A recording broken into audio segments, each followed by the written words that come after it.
Bismillahirrahmanirrahim. Alhamdulillahi rabbil alamin. Wassalatu wassalam ala al-mab'uthi rahmatan lil alamin. Nabiyyina wa habibina wa qudwatina Muhammad ibn Abdullah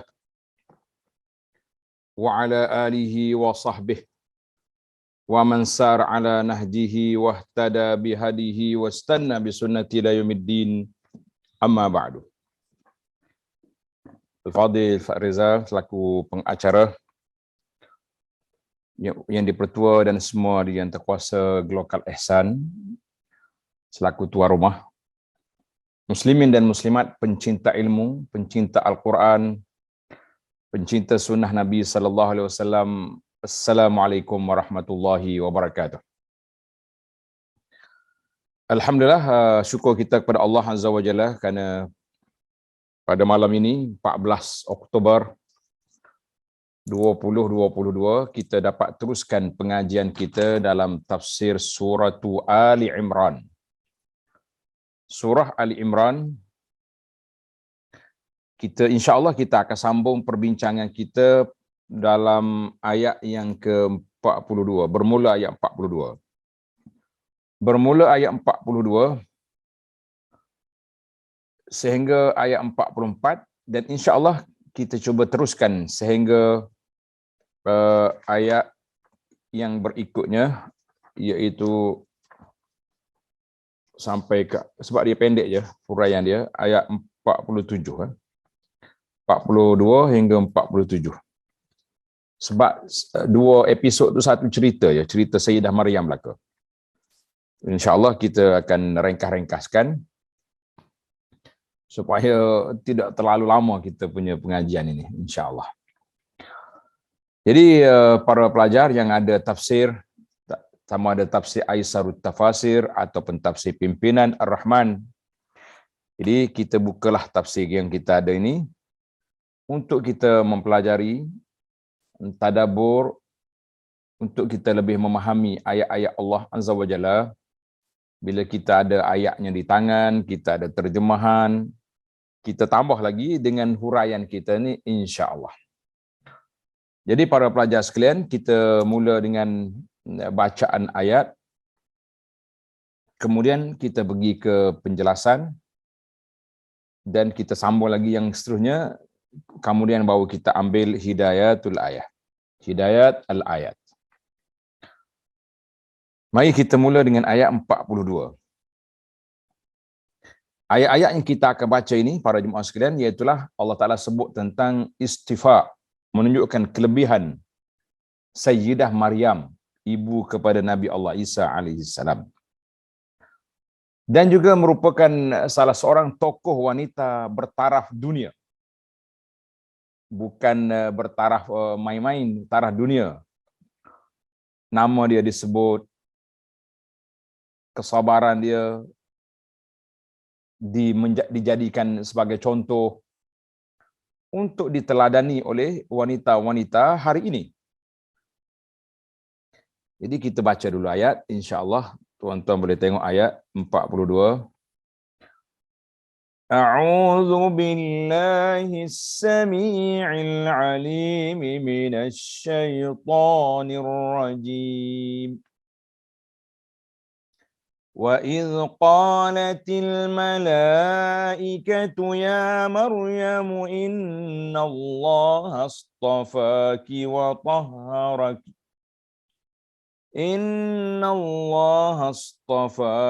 وَطَهَّرَكِ وَاصْطَفَاكِ عَلَى نِسَاءِ الْعَالَمِينَ. يَا مَرْيَمُ اقْنُتِي لِرَبِّكِ وَاسْجُدِي وَارْكَعِي مَعَ الرَّاكِعِينَ.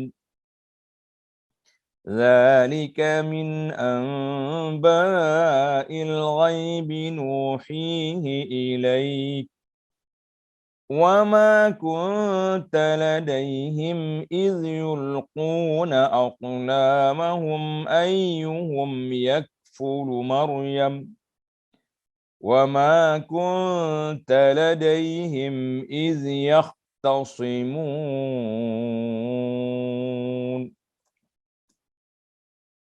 Tengok terjemahan dia. Kemudian kita lihat pula dia punya huraian, insya-Allah. Kitab kita ni Aisar ni ringkas, dia tidak terlalu panjang. Tapi insya-Allah cukuplah sebagai maklumat untuk kita nak memahami ayat yang kita belajar ini, insya-Allah. Ayat 42, wa idz qalatil malaikatu ya Maryam. Dan ingatlah ketika malaikat Jibril berkata kepada Maryam, wahai Maryam, innallaha astafaki. Tengok, yang pertama, innallaha astafaki. Allah Ta'ala memilihmu. Satu. Wa tahharaki. Tahharaki, dan mensucikanmu daripada noda dan dosa, daripada sebarang perkara yang tidak baik. Wastafaki ala nisa'il alamin. Dan Allah Ta'ala melebihkan kamu atas segala wanita dunia yang semasa dengan kamu. Maknanya, ketika Maryam tu, dialah wanita yang paling baik. Ketika Maryam ada itu, dialah wanita yang paling baik. Tengok para pelajar, seperti yang siri lepas, saya rasa kita rangkul terus dengan penjelasan kata. Penjelasan kata ataupun disebut dengan nama syarhul kalimat.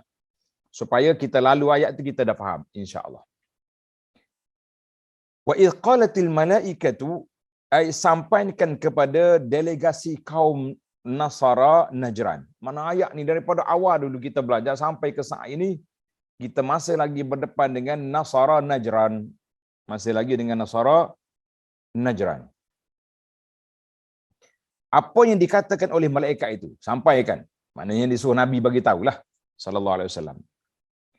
Sebab hal itu menjadi bukti atas kebenaran kenabian Nabi kita Muhammad sallallahu alaihi wasallam dan kebenaran ajaranmu dalam masalah tauhid serta kesalahan keyakinan mereka tentang ketuhanan Isa. Jadi puak-puak Nasara ni dikata Tuhan tu Isa, kita kata tidak, salah awak punya pandangan. Istafaki, dengan mana Allah memilih kamu khusus beribadat dan memperbaiki ketaatan kepadanya. Khusus beribadat dan memperbaiki ketaatan kepadanya. Satu. Wa tahharaki, dan mensucikan kamu dari dosa-dosa dan dari semua kekurangan yang mengganggu kewalian kamu di sisi Allah Azza wa Jalla. Jadi Maryam sudah dikira sebagai seorang min auliyaillah, daripada wali Allah Ta'ala yang mulia.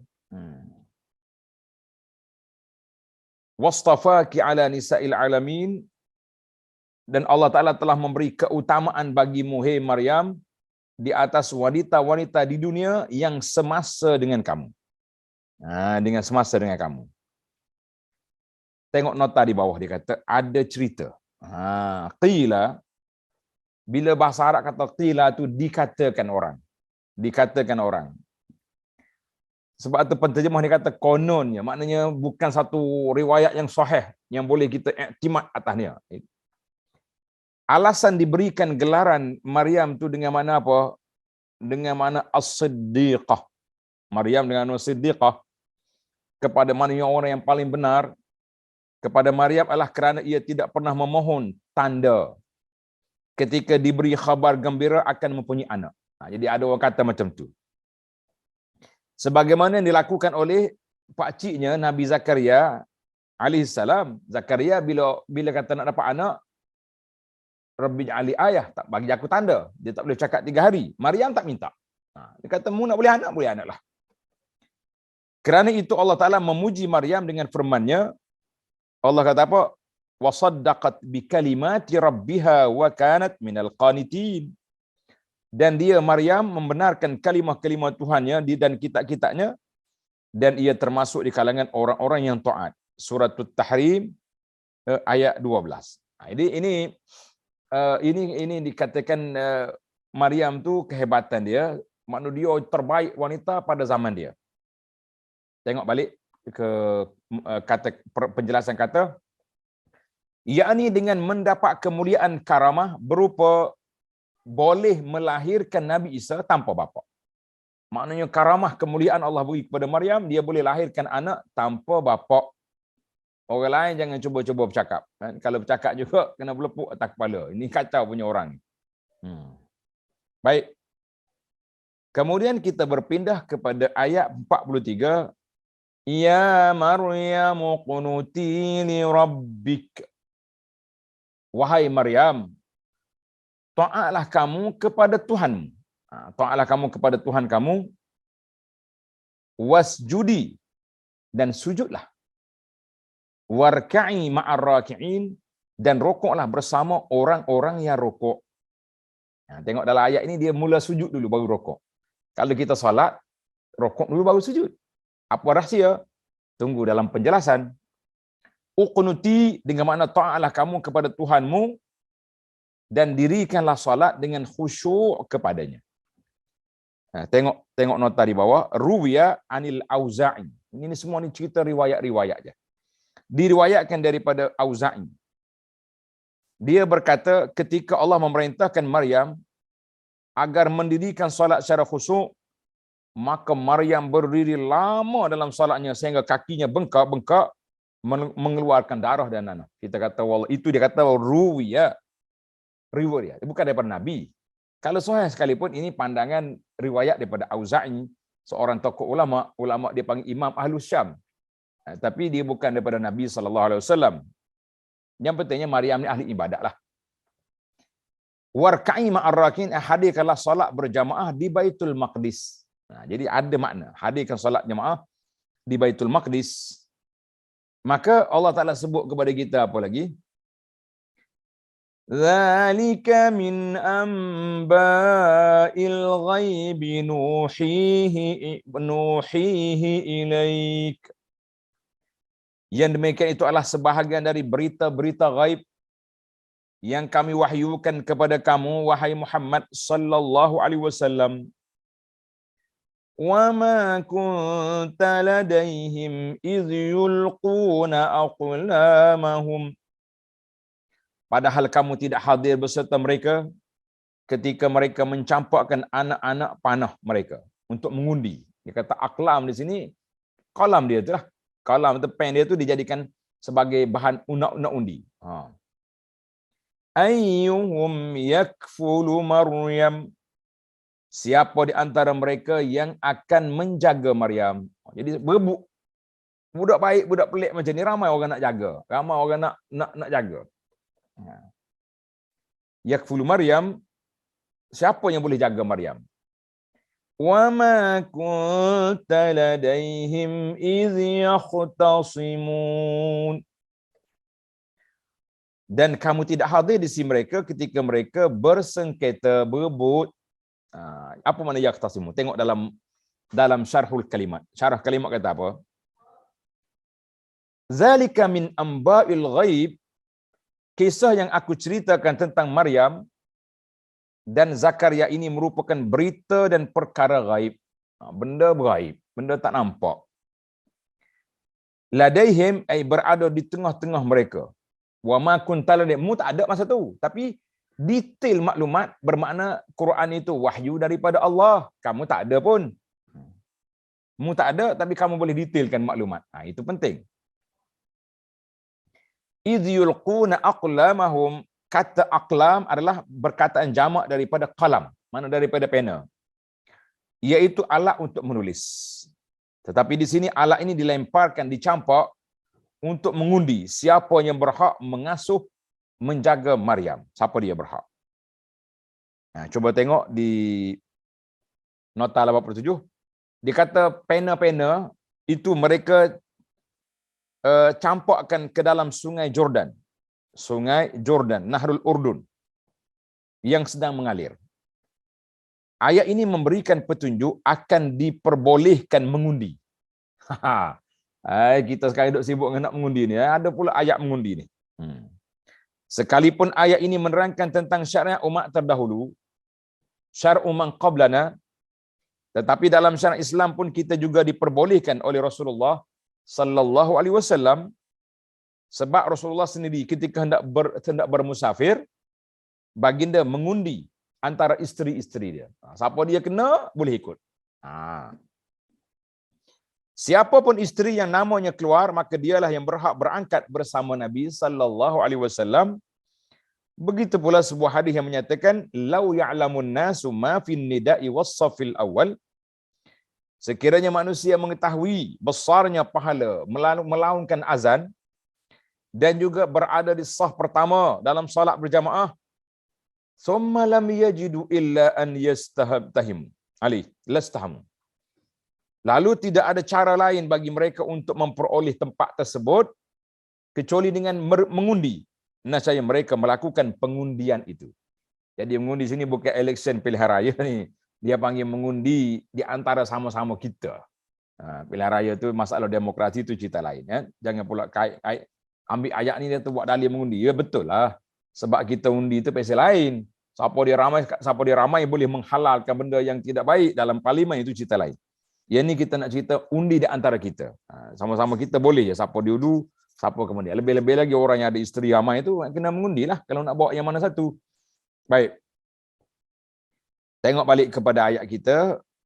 Yahtasimun, mereka berselisih pendapat, bersengketa untuk berebut hak siapa yang boleh mengasuh, siapa dia yang boleh mengasuh Maryam, siapa dia boleh jaga Maryam. Baik para jemaah sekalian, kita tengok kepada makna ayat secara umum. Allah Subhanahu wa taala berfirman kepada nabinya, Allah kata apa kepada nabi kita sallallahu alaihi wasallam, katakanlah kepada delegasi kaum Nasrani dari Najran yang sedang berdebat dengan kamu dalam masalah ketuhanan Isa, bahawa ketika malaikat memberitahukan kepada Maryam, ibu kepada Nabi Isa Al-Masih, bahawa ia mendapat keistimewaan dari Allah dan ia dipilih agar menjadi salah seorang hamba-Nya yang saleh. Menjadi hamba dia yang saleh. Bukan jadi isteri dia, bukan apa. Tengok nota dia kata apa tu? Nota 88. Terjadi perbezaan pendapat tentang adakah nabi dari kalangan wanita. Jadi ulama berbeza pandangan.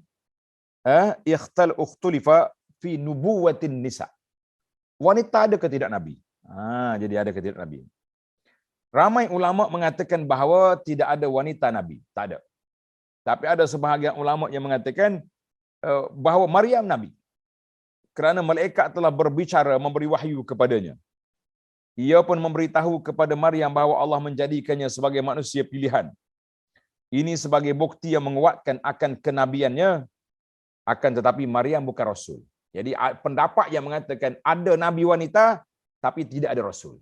Rasul tak ada, nabi saja ada. Kerana risalah kerasulan menuntut seorang rasul agar berhubungan dan berkomunikasi dengan para laki-laki. Kadang-kadang yang menentang itu orang kuat-kuat tidak sesuai dengan wanita. Dan hal tersebut bertentangan dengan kesempurnaan dan kehormatan kaum perempuan yang diciptakan oleh Allah untuk ditutupi, maknanya tidak terdedah kepada publik yang begitu ramai. Tapi majoriti, tuan-tuan betul lah yang ada kitab, majoriti ulama mengatakan tidak ada nabi. Nabi semuanya laki-laki. Kita kata wallahu a'lam. Kalau nak guna hujah kata sebab Maryam dapat istighfar, banyak lagi. Allah Ta'ala bagi wa auhayna ila ummi Musa, kami wahyukan pada mak Nabi Musa. Mak Nabi Musa adakah tidak nabi? Allah Ta'ala wahyu juga kepada An-Nahli, lebah, ada juga. Jadi kerana itulah majoriti ulama mengatakan tidak ada nabi, yang nabi mesti laki-laki. Wallahu a'lam.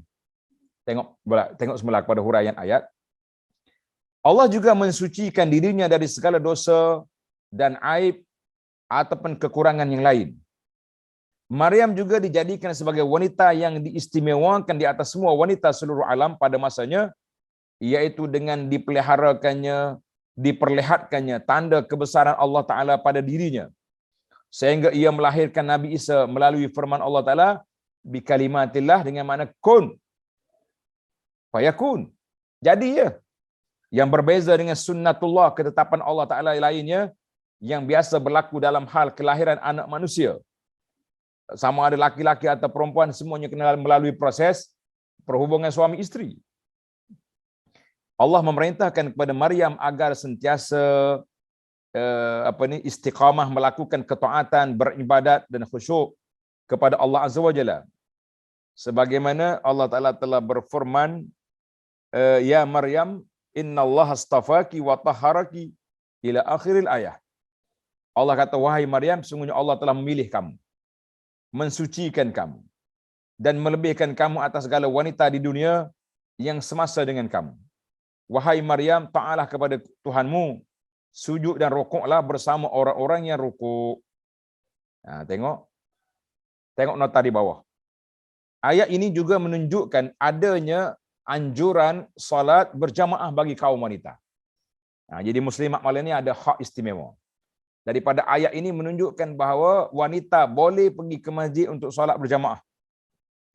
Rasulullah SAW sendiri telah juga menganjurkan hal itu, seperti Nabi mengatakan, la tamna'u ima Allah masajid Allah.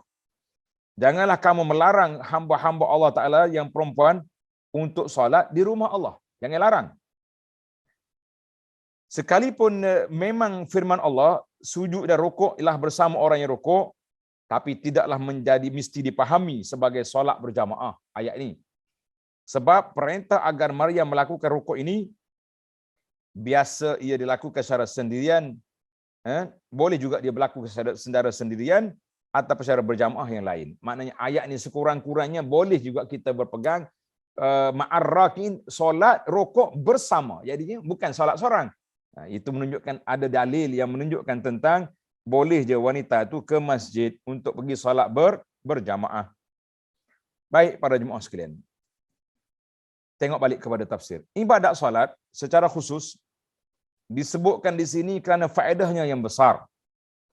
Dan yang disebutkan di sini adalah solat, rukun solat yang paling utama, iaitu rukuk, sujud dan rukuk. Dan disebutkan di tempat Baitul Maqdis bersama-sama berjamaah dengan orang lain, menunjukkan bahawa wanita boleh salat berjamaah. Itulah makna ayat 42 dan 43. Adapun dalam ayat yang berikutnya, Allah Ta'ala berbicara, berkata-kata kepada Nabi SAW yang mengisyaratkan pada kisah yang disebutkan sebelumnya berkait dengan keluarga Imran, iaitulah Hannah, Zakaria, Yahya, dan akhirnya kisah Sayyidah Maryam. Bahawa semuanya itu termasuk berita-berita tentang perkara gaib. Cerita Nabi-Nabi dulu tu perkara gaib yang diwahyukan oleh Allah Azza wa Jalla kepada Nabi kita Muhammad sallallahu alaihi wasallam. Ini sebagai bukti kenabian dan kerasulan baginda Nabi sallallahu alaihi wasallam. Sebab kalau nak cerita biasa memang dia tak ada maklumat. Nabi tak pernah membaca pun. Nabi tak pernah membaca pun. Maka kita mengatakan jangan cuba-cuba pandai-pandai. Kita cuba nak cerita kepada orang bahawa Nabi kita buat cerita sendiri sebab Nabi tak baca. Jadi para pelajar, itu sebab Nabi kita salah dipilih jadi apa? Ummi. Itu hikmah. Nabi jadi ummi itu karena hikmah dianya supaya ditutup pintu-pintu fitnah daripada orang buat tuduhan yang kacau itu. Baik para jemaah sekalian, kita pergi kepada ayat lagi. Dan bukti kenabian dan kerasulan Nabi kita Muhammad sallallahu alaihi wasallam dan agama yang beliau bawa adalah benar. Satu. Sedangkan agama-agama selainnya adalah batil. Dengan itu kuatlah prinsip tauhid yang menegaskan bahawa tidak ada ilah, maknanya tidak ada Tuhan yang berhak disembah kecuali Allah. Dan lemahlah bukti kebatilan ahli kitab yang mengatakan Uzair sebagai anak Tuhan. Tak ada. Isa sebagai anak Allah atau ia sebagai Tuhan lain yang disembah bersama Allah. Padahal beliau hanyalah seorang hamba Allah. Nabi Isa itu dia sendiri itu hamba Allah dan Rasulullah sallallahu alaihi wasallam Abdullahi wa rasuluhu. Baik, selanjutnya Allah menyatakan sebuah prinsip tentang wahyu yang menguatkan prinsip ini dengan firman Allah Ta'ala, kepada Nabi sallallahu alaihi wasallam. Nabi dia kata apa? Dengan firman Allah Taala kepada Nabi, kamu tidaklah hadir. Allah kata apa? Kamu tak hadir. Kamu tidak hadir sewaktu di tengah-tengah mereka, sewaktu dia mengundi itu. Maksudnya para ulama dan orang soleh dari kalangan Bani Israel, pada waktu mereka melakukan undian untuk merebut penjagaan hak mengasuh Maryam, maka mereka menghanyutkan pena-pena, maknanya campak dia punya pen mereka ke dalam sungai, dan sesiapa yang pennya berhenti di air yang mengalir, bermakna dialah yang berhak mengasuh Maryam. Itu cara dia. Maka mereka pun melempar, mencampak pena-pena mereka itu, iaitu pena-pena yang selama ini mereka gunakan untuk menulis kebenaran dan petunjuk bagi manusia, bukan pena yang digunakan oleh cyber trooper yang duduk buat fitnah kepada orang itu, tidak. Ini pen untuk yang tulis baik-baik. Ingat baik-baik ni. Pen nak campak pun kena pen orang soleh-soleh. Pen orang baik-baik. Jangan duduk main. Bukan pena menggoriskan tinta kebatilan dan kesesatan seperti kebanyakan tinta para penggiat wartawan-wartawan pada saat ini. Saya berterupa lah kita mainkan. Maka berhentilah pena milik Zakaria. Jadi alhamdulillah pena Zakaria berhenti di tempat air yang ditetapkan itu. Maka Zakaria lah yang berhak mengasuh Maryam dengan izin Allah Azza wa Jalla. Kenapa? Tengok nota di bawah. Al-Imam Al-Qurtubi mengatakan bahawa ayat ini menunjukkan bahawa bibi maknanya mak saudara. Mak saudara dipanggil khalah. Pelajar-pelajar kena ingat, kalau kata khalah, mak saudara sebelah ibu, adik-beradik mak kita. Kalau kata ammah, mak saudara adik-beradik kepada ayah kita. Itu dia panggil ammah dalam istilah lah. Jadi mak saudara di sebelah ibu adalah paling berhak mengasuh anak saudaranya daripada kerabat-kerabat yang lain selain daripada nenek. Manakala budak orang ni mati, mak saudara dia boleh asuh ataupun nenek. Rasulullah SAW pernah memutuskan hak mengasuh anak-anak kepada Sayyidina Hamzah, amatullah, untuk Ja'far bin Abi Talib. Kenapa? Sebab khalah kepada anak ini adalah isteri Ja'far. Maka Nabi SAW bersabda, innamal khalah bimanzilatil Sesungguhnya ibu saudara itu sama kedudukannya dengan ibu. Mak saudara tu macam mak sendirilah. Rupa dia, watak dia pun dekat. Ialah adik-beradik mak kita. Dia sama-sama perempuan pula. Jadi sebab itulah Allah Ta'ala rahsianya kenapa Tuhan pilih Nabi Zakaria yang menjadi penjaga kepada Sayyidah Maryam. Sebab isteri dia adalah makcik kepada Maryam. Alhamdulillah. Dengan demikian, kisah ini mengalahkan hujah ke atas ahlul kitab yang lain yang duduk kata Nabi Isa ni anak Tuhan lah, apa macam-macam cerita karut dia tu, bahawa tidak ada ilah, tidak ada Tuhan yang berhak disembah selain Allah, dan Nabi Muhammad sallallahu adalah utusan Allah, dan agama yang benar adalah agama Islam, sedangkan agama-agama selainnya adalah batil dan sesat. Jelaslah kepada kita. Mana ayat yang pertama ni kita dah bincangkan tentang Allah Subhanahu Wa Taala peringatkan kepada kita para pelajar sekalian tentang kelebihan Sayyidah Maryam. Tentang kelebihan Sayyidah Maryam. Jadi Maryam ni di antara orang yang dipilih oleh Allah. Sebab itulah kita kata kalau kita nak memikir mak dia terkejutlah dulu kan. Sebab dia bernazar nak jadi khadam di Masjid Baitul Maqdis. Tiba-tiba walaysa zakaru kal unsa. Aku ingat anak laki-laki ni boleh anak perempuan, tapi anak perempuan pun yang ajaib juga, yang pelik juga Allah Taala anugerahkan kepada Sayyidah Maryam. Alhamdulillah. Jadi kita jangan rasa peliklah, kerja Allah Taala ni jangan duk pelik. Allah Taala buat benda yang pelik supaya kita berfikir, supaya kita mengambil pengajaran dan mengambil iktibar. Baik. Sebelum kita pergi kepada pelajaran yang dapat diambil, InsyaAllah kita campur semualah di antara ayat ini, ayat 42-44 dengan ayat 45 hingga 7, kita campur dia punya al-fawaid ataupun hidayatul ayat. Sebab dia dekat-dekat ya. Baik para pelajar sekalian, kita berpindah kepada ayat 45. Ayat 45, kita tengok dalam tafsir kita tu.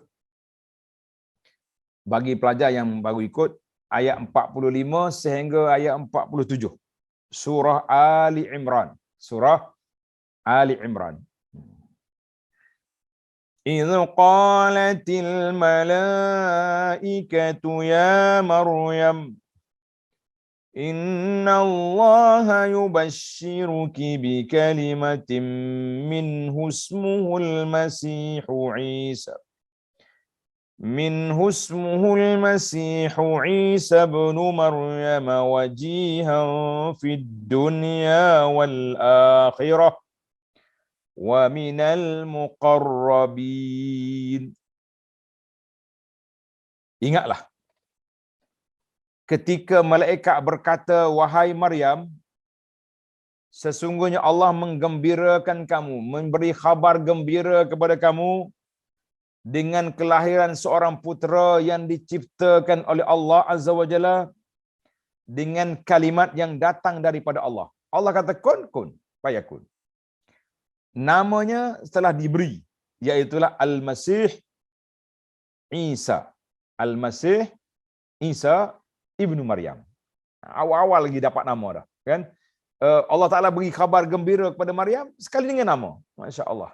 Maryam tak payah mikir dah nak panggil nama apa anak aku ni, pelik ni. Lahir tak ada apa-apa, Tuhan kata tak usah mikir, nama dia Al-Masih Isa ibnu Maryam. Kenapa Allah Taala namakan terus ibnu Maryam?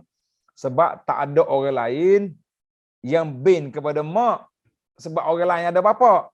Jadi dia ni tak ada apa, maka cara dia nya bin kepada ibu. Baik.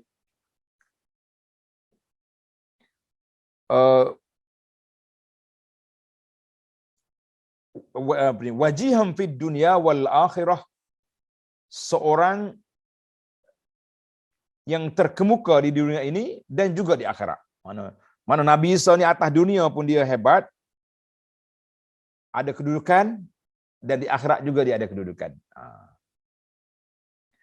Wa minal muqarrabin, dan dia termasuk seorang yang dekat kepada Allah Azza wa Jalla, orang yang dekat dengan Allah.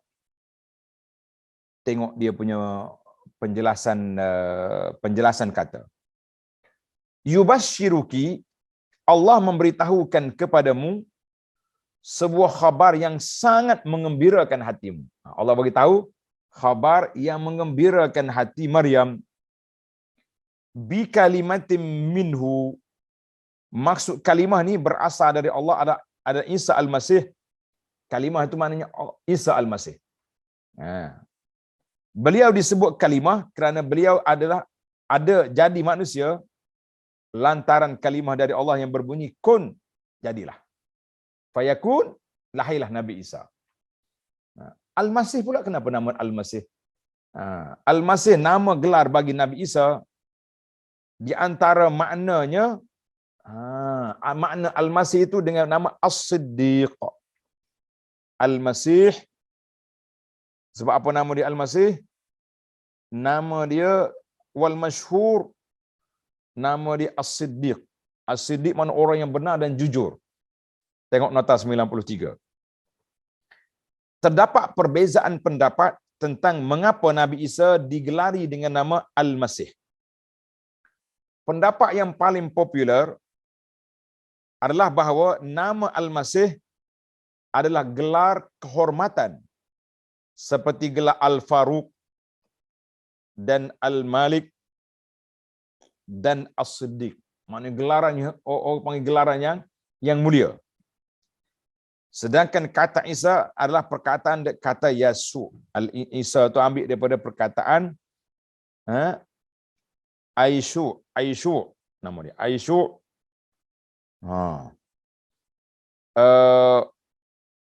Atau Yesus ke dalam bahasa Arab yang bererti sayyid.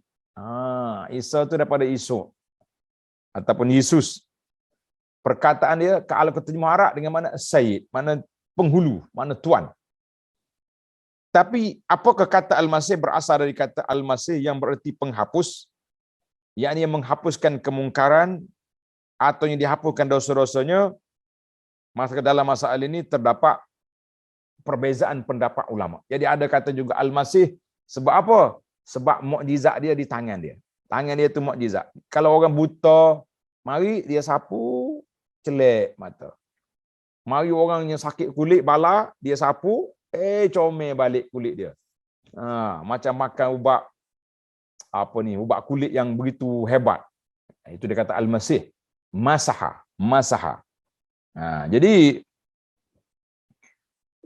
dan dia satu lagi yang nama Al-Masih juga, iaitulah Dajjal. Jangan bertukar tu. Kan dalam doa yang kita baca di akhir solat kita, Allahumma inni a'udzubika min azabil qabri wa min azabi jahannam wa min fitnatil mahya wal mamat wa min syarri fitnatil masihid dajjal. Kenapa Dajjal dinamakan Masih? Pula ketukar Nabi Isa, dia tetap bertukar. Itu Masih yang jahat, ini Masih Isa ni Masih yang baik. Sebab mata dia sebiji, sebelah dia ada. Dia masaha, mana mata dia terhapus sebelah. Ada satu mata je ada. Satu. Ada kata masahal ard. Dia boleh berjalan pagi ni di timur, petang duduk di barat. Pagi ni utara, petang di selatan. Mana dia masahal ard, dia boleh berjalan. Jadi beza antara dua Masih. Dan mereka dia akan bertembung di akhir zaman. Nabi Isa Al-Masih akan membunuh Al-Masih Dajjal. Masih Dajjal mati di tangan Al-Masih Isa bin Maryam alaihissalam. Baik. Jadi kita kata pendapat-pendapat tadi boleh tulislah kan, kesimpulan yang telah ada. Baiklah, Al-Masih wajihan, memiliki kedudukan yang tinggi dan kemuliaan di antara manusia. Baik, kita pergi kepada ayat 46. Wa yukallimun nasa fil mahdi wa kahla wa minas salihin. Dan Nabi Musa akan berkata-kata dengan manusia dalam buaian. Maknanya dia kecil, baby, tak ada budak boleh bercakap, dia bercakap dah. Itu mukjizat. Dan ketika sudah dewasa tua, dia akan bercakap pula dengan orang. Dan ia termasuk di antara orang-orang yang saleh. Tengok kata mufradat fil mahdi, artinya tempat tidur anak yang masih menyusu. Mana dia waktu dia masih menyusu, dia sudah boleh bercakap. Sudah boleh berkata-kata, boleh berbual, boleh cakap orang kampung dia. Wakahla, masa tua antara Musa tua. Mana tua esok dia bercakap pula. Bila dia turun dari langit esok, dia akan jumpa dengan manusia, dia akan bercakap. Baik, kita pergi pada ayat yang terakhir, ayat 47. Qalat rabbi anna yakunu li waladun wa lam yamsasni bashar. Maryam berkata, wahai Tuhanku, ya Rabbi. Tengok, ya Rabbi. Rabbi ni sini siapa? Imam Qurtubi berkata, Rabb di sini itulah artinya sama dengan kata Sayyid, Tuan, yakni Jibril. Qurtubi kata Jibril. Pendapat ini tidak betul. Sebab yang dimaksud di sini Tuhan. Ya Rabbi, mana Tuhanku. Dengan mana ya Allah, Allah Subhanahu Wa Taala. Dalam hal ini Maryam berbicara kepada Tuhannya, memohon agar diberitahukan kepadanya sebab diberikan putra. Kenapa diberi anak pada aku? Aku tak ada suami. Padahal sebab-sebab yang biasanya memungkinkan wanita punya anak tidak ada pada dirinya. Maknanya kriteria wanita nak dapat anak tak ada. Dia tak ada suami, tak pernah disentuh oleh laki-laki. Ada juga orang tak ada suami tapi ada laki. Ramai aja yang beranak tak ada suami tu, kan? Tapi Maryam ni tak sentuh oleh laki-laki. Macam mana dia boleh anak? Dia rasa pelik lah kan. Jadi dia rasa dia pelik. Macam mana boleh anak tanpa ada suami?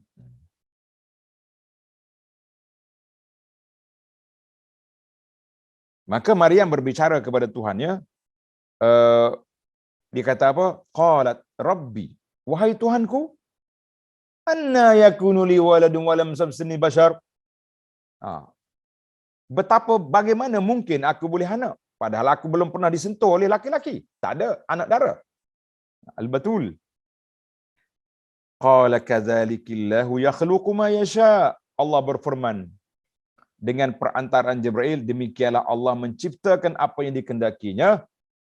Idza qada amran fa innama yaqulu lahu kun fayakun. Apabila Allah kehendaki menetap sesuatu, maka Allah hanya cukup dengan berkata jadilah, dia pun jadi selalulah. Habislah ayat kita ni. Tengok mufradat dia kata apa? Walam yamsasni basyarun, ai yang dimaksudkan Maryam di sini bahawa dirinya tidak pernah didekati oleh laki-laki, baik untuk berhubung badan atau yang lainnya, sebab dirinya jauh dari laki-laki. Mana dia tak bercampur dengan orang laki-laki. Macam mana awak kata boleh anak? Pelik awak ni. Qada amran, jika Allah kehendaki sesuatu dan memutuskan ia akan ada, adalah. Itu kuasa Allah Azza wa Jalla. Baik, para jemaah sekalian, kita masuk kepada makna al-ayat. Apakah maksud ayat kita ni?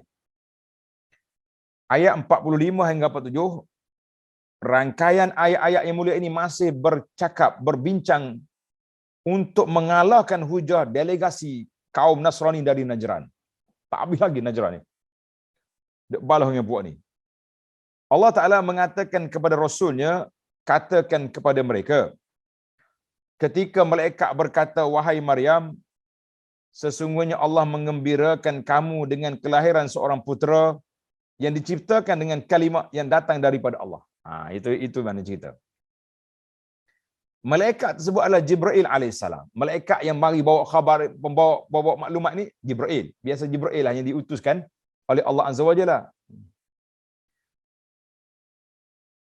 Ia memberitahu kepada Maryam bahawa Allah Ta'ala akan mengembirakannya dengan lahirnya seorang putera yang tercipta dengan sebuah kalimah daripada Allah Ta'ala. Ia bernama Al-Masih Isa bin Maryam. Jangan kata binti, walaupun mak dia perempuan. Jangan. Dia akan menjadi manusia agung dan mulia di sisi Allah Azza wa Jalla di dunia dan juga di akhirat. Serta termasuk hamba-hamba yang didekatkan kepada Allah.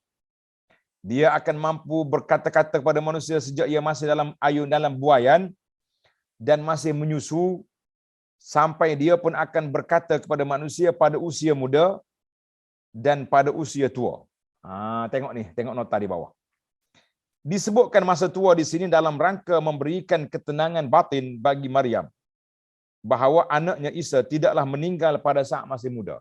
Mana Isa akan bercakap waktu dia tua nanti. Adapun beliau akan berbicara pada masa sudah tua, maksudnya adalah sesudah beliau diturunkan dari langit di akhir zaman nanti. Kerana Nabi Isa alaihissalam ketika ia diangkat ke langit berada pada usia muda, iaitulah sekitar 33 tahun. Umar ahli syurga dia panggil. Dia umur 33 tahun diangkat, dia tua esok pun macam tu jugalah dia ni. Tua dah dia. Berapa ribu tahun kalau nak kira kan. Tapi wajib mana rupa dia tak tahu. Kita sempat jumpa atau tidak, wallahu alam. Dan tengok semula huraian ayat. Dan dia pun termasuk hamba-hamba yang soleh yang selalu melaksanakan hak-hak Allah Ta'ala serta hak hambanya tanpa sedikit pun berkurang. Jadi maka Maryam bila dengar cerita ni, kriteria anak yang nak diberikan bukan manusia biasa, manusia yang pelik, wajihan fid dunya wal akhirah, maka Maryam menyambut berita tersebut dengan berkata, dia terkejutlah, dia masih orang panggil macam trauma lagi lah. Wahai Tuhanku, betapa mungkin aku punya anak? Boleh anak ke saya ni? Maksudnya mana mungkin aku mempunyai anak padahal aku tidak pernah berhubung dengan sesiapa pun, tak pernah sentuh laki-laki. Sementara secara sunnatullah, ketetapan Allah Azza wa Jalla dalam penciptaan anak manusia selalu mesti ada persetubuhan.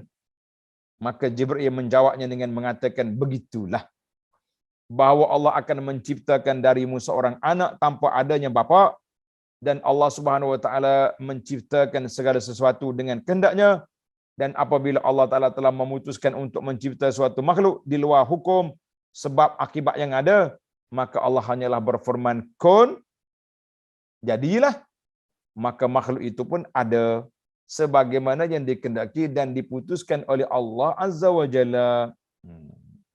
Tamatlah kita huraian ayat. Jadi alhamdulillah para jemaah sekalian, kita berpindah kepada kita ambil hidayatul ayat daripada dua-dua ayat ini. Kita mula dengan ayat yang ke-42 dulu. Pelajaran yang dapat diambil daripada ayat ini. Yang pertama, keutamaan Maryam alaihissalam. Ia adalah seorang wali Allah yang sangat jujur dan benar. Nabi SAW sendiri memberitahukan bahawa Maryam adalah salah seorang dari wanita yang mencapai tingkat kesempurnaan. Sebagaimana sabda Nabi SAW, kamula minar rijali katsir. Nabi kata ramai di kalangan kaum laki-laki yang mencapai kesempurnaan, sebab Nabi Rasul duk laki-laki. Walam yakmul minan nisa illa Asiyatu imra'atu Fir'aun wa Maryam bintu Imran, dan tetapi yang mencapai kesempurnaan dari kaum perempuan hanyalah siapa dia? Asiyah isteri Fir'aun dan Maryam anak Imran. Dan sesungguhnya keutamaan Aisyah, Nabi puji Aisyah pula. Keutamaan Aisyah ke atas kaum perempuan yang lain seperti keutamaan sarid. Sarid ni macam bubur, makanan yang pemberit lah, yang masyhur zaman Nabi tu, di atas makanan yang lain. Tengok nota di bawah, dia kata, dalam riwayat hadis lain menyatakan kaum perempuan terbaik di seluruh alam ada 4 orang. Iaitu Maryam binti Imran, Asiyah isteri Fir'aun, Khadijah binti Khuwailid isteri Nabi yang pertama, dan Fatimah putri Nabi radhiyallahu anha. Ini 4 orang yang disebut. Baik. Hidayah yang kedua, hamba-hamba yang dekat kepada Allah Ta'ala adalah mereka yang taat dan patuh kepadanya serta khusyuk di dalam beribadat. Yang ketiga, solat merupakan tangga untuk menuju tempat yang paling tinggi di sini. Sebab itulah dia sebut uqnuti wasjudi warka'i. Suruh solat. Yang keempat, bukti yang sangat kuat akan kebenaran wahyu yang diterima oleh Nabi SAW. Nih cerita Maryam ni lah. Sebab mana boleh Nabi yang tak membaca, tak menulis, mana mungkin dia boleh cerita benda yang pelik seperti ini kalau tidak melalui wahyu daripada Allah Azza wa Jalla. Yang kelima, anjuran melakukan pengundian ketika terjadi perselisihan pendapat dalam kira-kira kemasyarakatan lah cara ini. Sekalipun dijelaskan di sini sebagai aturan syariat umat dulu, mana syariat man qablana, tetapi hal ini juga sudah ada ketentuannya dalam syariat kita. Ada contoh yang telah dibuat tadi, ketika Nabi nak musafir, dia undi di antara isteri-isteri dia, boleh mengundi. Tapi jangan pula kita nak mengundi, nak menentukan halal haram. Siapa sokong haram, akad tangan. Siapa sokong haram halal, akad lah. Itu cerita parlimen orang putih tu. Tak boleh yang tu. Baik, kita sambung lagi pelajaran yang dapat diambil dari ayat 45 hingga 47. Yang pertama, penjelasan tentang kemuliaan dan kedudukan yang tinggi bagi Maryam di situ hanya sebab ia diajak berkata-kata, diberi wahyu, mana diberi wahyu melalui Jibril alaihissalam, dengan diberi khabar gembira oleh malaikat Jibril setelah Jibril menampakkan diri sebagai manusia biasa. Jadi katanya Jibril alaihissalam menjelmakan dia tu sebagai manusia, dia pergi berkata-kata dengan Maryam. Ingat tak? Dalam ayat lain tu, Jibril mari kan, dia terkejut tengok, a'udzubika Maryam minta berlindung dengan Allah Taala tu. Dia kata, in kunta taqiyya, kalau kamu orang baik, jangan sentuh aku, jangan kacau aku. Dia terkejut sebab Jibril rupa laki-laki masuk di dalam mihrab dia. Laki-laki mana mari sini? Nantilah dalam ayat lain kita jumpa cerita ni.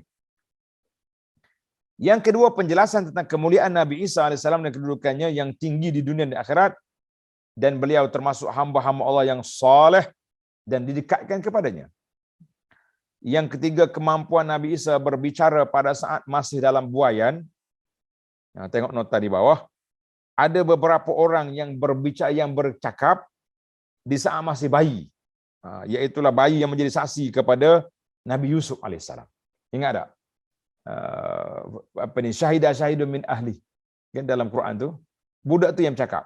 In kana qamisu qudda min qurubulin tu. Satu. Bayi pembela Juraij. Juraij ni ahli ibadat yang mak dia mari panggil dia duduk solat tak jawab tu. Akhirnya mak dia berdoa supaya Allah Taala uji dia. Uji dia mari perempuan pelacur mengaku berzina dengan Juraij. Sedangkan anaknya dia kandung tu daripada pengembala kambing. Akhir kali budak ni mengaku bahawa pak dia bukan Juraij tu, gembala kambing tu. Dua.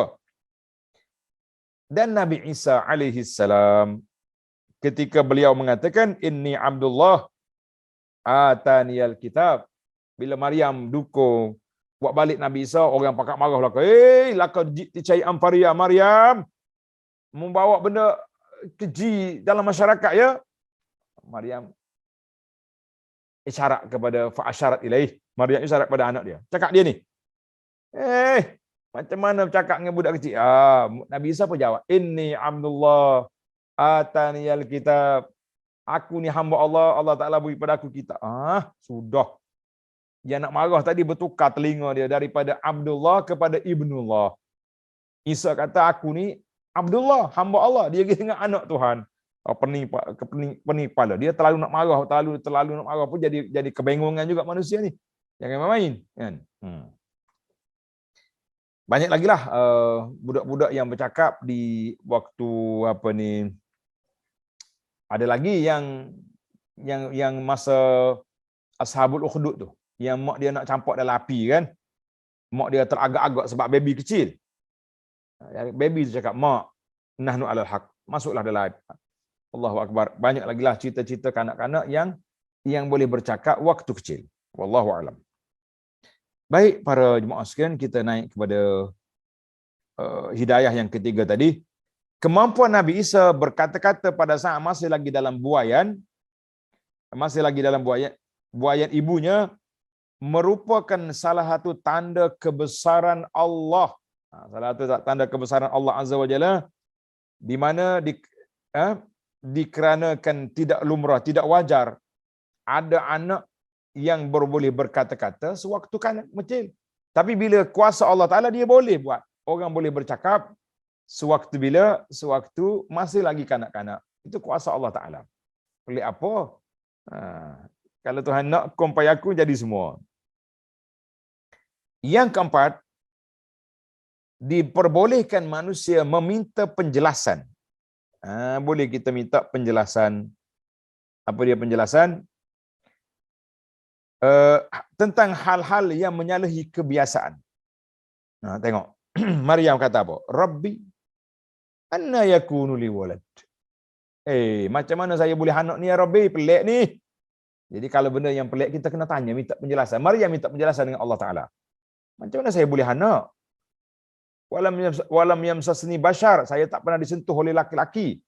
Jadi dia tanya. Jadi ulama kata, jawazu talabil istifsar, diperbolehkan meminta penjelasan hal-hal yang menyalahi adat kebiasaan untuk mengetahui rahsia atau hikmah yang tersirat dalamnya. Jadi Maryam bila Allah Ta'ala nak bagi benda pelik, dia pun tanya balik.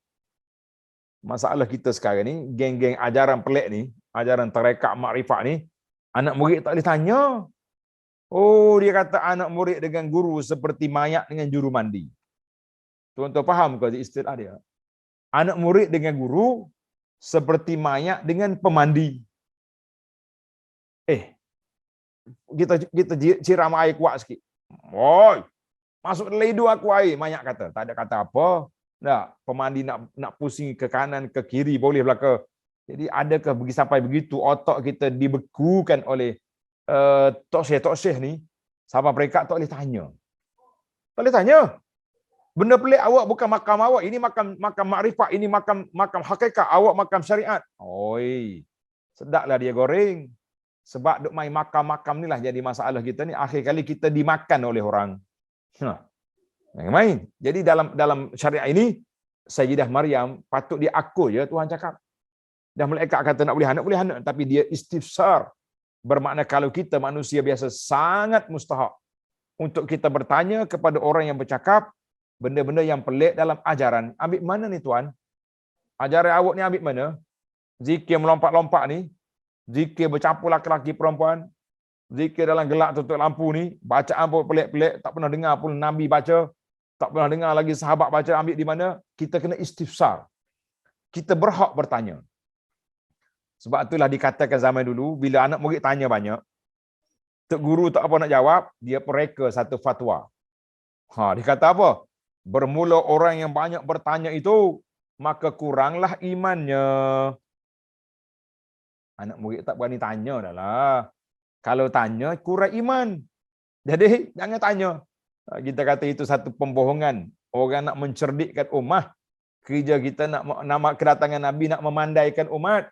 Bukan nak memperbodohkan akal umat. Jadi hari ini kadang-kadang kita diperbodohkan oleh orang. Orang mari hadis palsu pun kita terima. Orang mari mengaku keturunan Nabi pun pakat diusung sana sini.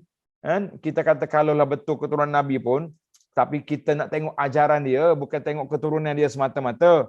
Keturunan dia saja-saja tak boleh. Kan? Nabi sebut kepada Fatimah, ya Fatimah salini mimmali mamasyiti. Fatimah, mu nak apa dengan harta aku minta. Tapi aku tak boleh lepaskan kamu daripada azab Allah sekiranya kamu tidak beriman. Jadi kita jangan duduk senang-senanglah. Baik para pelajar, itulah ulasan ringkas kita kepada ayat yang kita baca ni, ayat 42 sehingga ayat 47. InsyaAllah kita akan sambung lagi perbincangan kita di dalam ayat 48. Wa yu'allimuhul kitaba wal hikmata Taurat. Kita akan bincang tentang Nabi Isa pula. Dah tamat dah episod. Bonda dia Sayyidah Maryam. Jadi bonda Maryam sudah tamat. InsyaAllah dalam siri akan datang kita akan bincang tentang siapa? Tentang Nabi Isa. Alhamdulillah. Mudah-mudahan Allah Ta'ala beri kepada kita kepahaman yang baik, mencerahkan minda kita, mencerahkan hati kita untuk kita memahami Al-Quran, menerima kebenaran dan mengikut yang terbaik daripada apa yang kita faham, insya-Allah. Subhanakallahumma wa bihamdika asyhadu an la ilaha illa anta astaghfiruka wa atubu ilaik. Wa sallallahu ala nabiyyina Muhammadin wa ala alihi wa sahbihi ajma'in. Walhamdulillahi rabbil alamin. Wassalamualaikum warahmatullahi wabarakatuh. Waalaikumsalam warahmatullahi wabarakatuh. Jazakallahu khairan kepada Datuk Abu Anas. Kalau tengok di ruangan chat Zoom, kita ada satu soalan yang dah dijawab tak salah saya pada 2 minggu lepas. Assalamualaikum Ustaz, kenapakah Dajjal digelar Al-Masih seperti mana Nabi Isa alaihi salam Al-Masih juga? Alhamdulillah kita dah jawab tadi. Waktu bincang tentang Al-Masih tu, anda dah jelaskan. Dua-duanya sudah dijawab. Al-Masih Dajjal sebab mata dia sebelah. Dan juga Dajjal sebab dia masaha al-ard. Dia boleh mengembara di atas muka bumi ni, timur ke barat. Pagi petang dia laju dia berjalan. Jadi Nabi Isa AS masaha. Nabi Isa juga boleh sapu atas muka orang. Yang buta mata jadi celek. Dan ataupun dia sebut juga dengan nama tadilah, dengan Masih dengan makna Sayyid dan sebagainya. Wallahu alam. Nah, jika ada hadirin hadirat ingin bertanya terus, boleh on mic untuk bertanya kepada Datuk.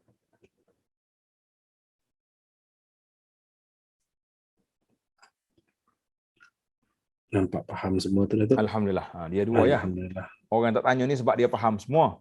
Ya. Ataupun dia tak faham semua. Itu dua tu. Kita yakinlah pelajar-pelajar kita ni orang yang faham semua. Alhamdulillah. Alhamdulillah. Tajuk kita pun tidaklah payah sangat cerita Nabi, cerita tentang Sayyidah Maryam kan. Tapi kalau tajuk yang payah-payah, kita akan hurai panjang lah insya-Allah. InsyaAllah. Baik.